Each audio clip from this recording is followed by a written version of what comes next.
आकाशवाणी गोरखपुर से प्रादेशिक समाचार।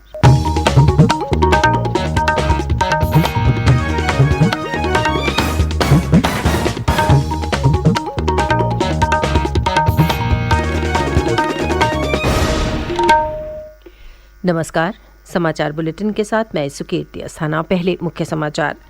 मुख्यमंत्री योगी आदित्यनाथ आज मेरठ में देश भर के टोक्यो पैरालंपिक विजेताओं को करेंगे सम्मानित। प्रधानमंत्री नरेंद्र मोदी इस साल के अंत तक कानपुर मेट्रो का करेंगे शुभारंभ। मुख्यमंत्री योगी आदित्यनाथ ने ट्रायल रन को हरी झंडी दिखाई। प्रदेश ने 10 करोड़ से अधिक पात्र लोगों को कोविड से बचाव का टीका लगाकर एक और उपलब्धि हासिल की और उदीयमान भगवान सूर्य को अर्घ्य देने के साथ ही सूर्योपासना का महापर्व छठ हुआ संपन्न।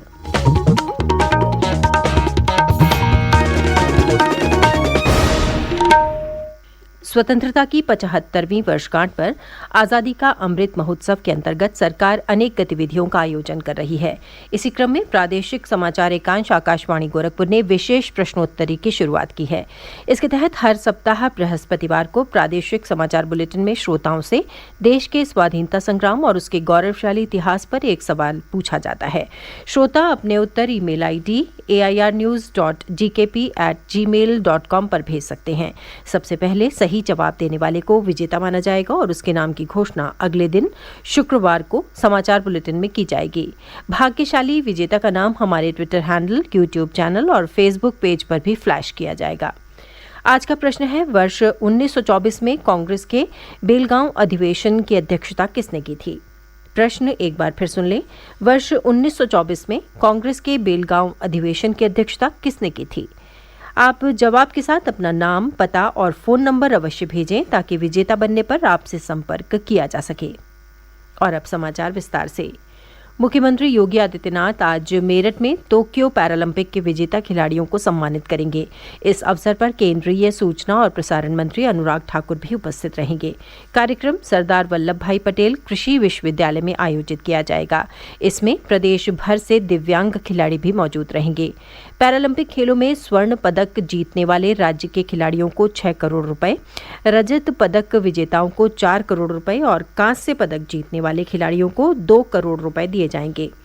अन्य राज्यों के स्वर्ण पदक विजेताओं को 2 करोड़ रुपए, रजत पदक विजेताओं को 1.5 करोड़ रुपए और कांस्य पदक विजेताओं को 1 करोड़ रुपए की सम्मान राशि दी जाएगी। पैरालंपिक खेलों का आयोजन जापान की राजधानी टोक्यो में 24 अगस्त से 5 सितंबर के बीच किया गया था। प्रधानमंत्री नरेंद्र मोदी इस साल के अंत तक कानपुर मेट्रो का शुभारंभ करेंगे। मुख्यमंत्री योगी आदित्यनाथ ने कल भारतीय प्रौद्योगिकी संस्थान IIT और मोती झील के बीच 9 किलोमीटर ट्रैक पर कानपुर मेट्रो के ट्रायल रन को हरी झंडी दिखाई। उन्होंने कोच में उपलब्ध सुविधाओं और प्लेटफॉर्म की व्यवस्था का भी निरीक्षण किया।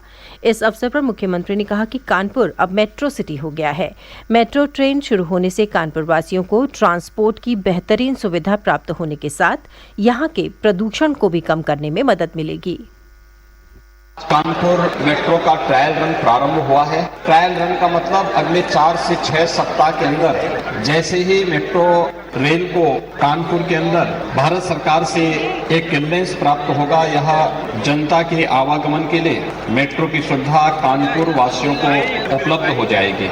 एक समय सीमा से कम समय में, यानी हम लोगों ने 2 वर्ष का एक समय सीमा तय की थी।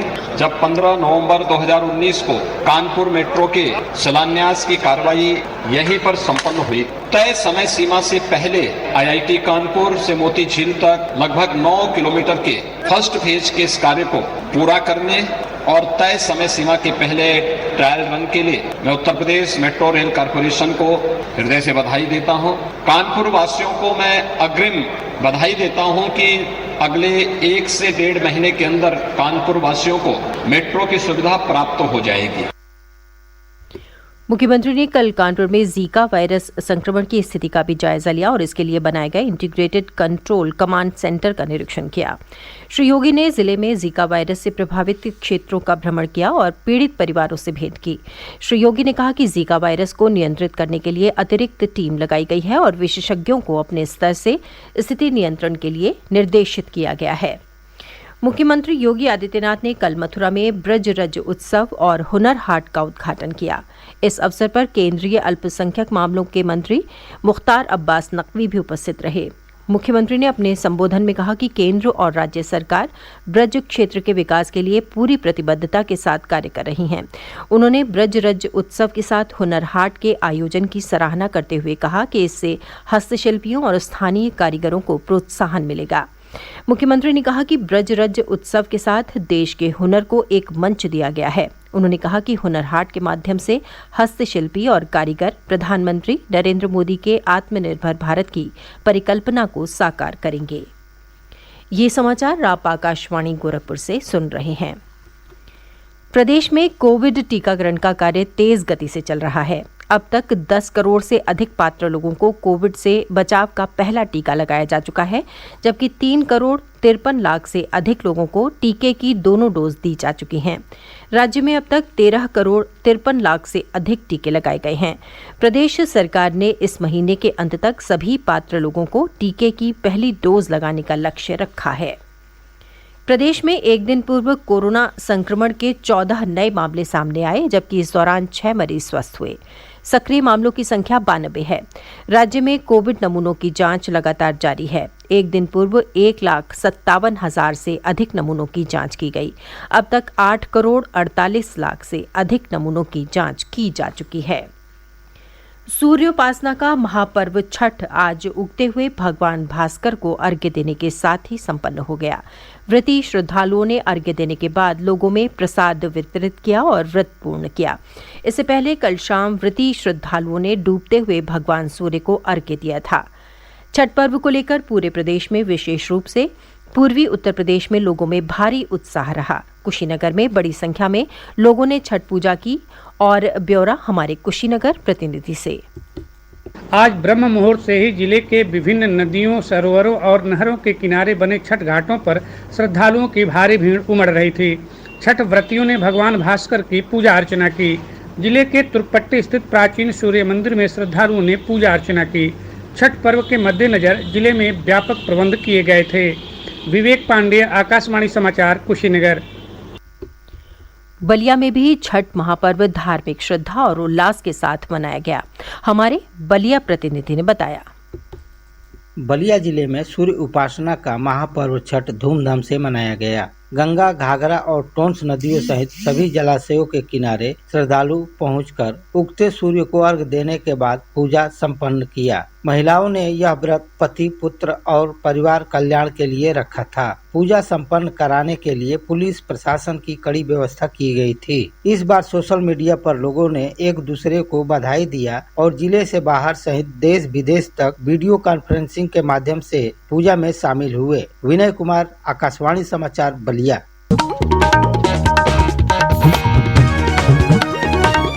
और अंत में मुख्य समाचार एक बार फिर। मुख्यमंत्री योगी आदित्यनाथ आज मेरठ में देश भर के टोक्यो पैरालंपिक विजेताओं को करेंगे सम्मानित। प्रधानमंत्री नरेंद्र मोदी इस साल के अंत तक कानपुर मेट्रो का करेंगे शुभारंभ। मुख्यमंत्री योगी आदित्यनाथ ने ट्रायल रन को हरी झंडी दिखाई। प्रदेश ने 10 करोड़ से अधिक पात्र लोगों को कोविड से बचाव का टीका लगाकर एक और उपलब्धि हासिल की। और उदीयमान भगवान सूर्य को अर्घ्य देने के साथ ही सूर्योपासना का महापर्व छठ हुआ संपन्न। इसके साथ ही यह समाचार बुलेटिन समाप्त हुआ। नमस्कार।